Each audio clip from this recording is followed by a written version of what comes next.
Ito'y hindi basta salita. Ito'y diwang bumubuhay sa ating bansa.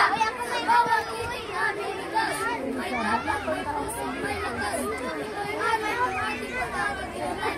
Iwa'y kamuhay ng mga Pilipino ang ating wika. Hanggang ito'y nakalaganda. Hindi ito haman sa salita lang. Ito'y sa gisa ng lahing may saysay. Ito ang wika ng bayani, ng kasiyahan, ng katatag, ng mapagmahal.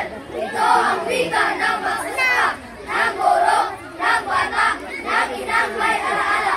Wika ng katotohanan, wika ng katarungan, wika ng sakipin, wika ng bayan. Kaya't ngayon sa buwan ng wika, itataas natin ang pansina ng salita. Wikang Pilipino, ating ipagpunye sa pusong gawa. Ito'y palaganapin. Wika ng bayan, ating mahalin. Wikang Pilipino, wika ng bansa. Wika ng bayan, ng anak mo yan.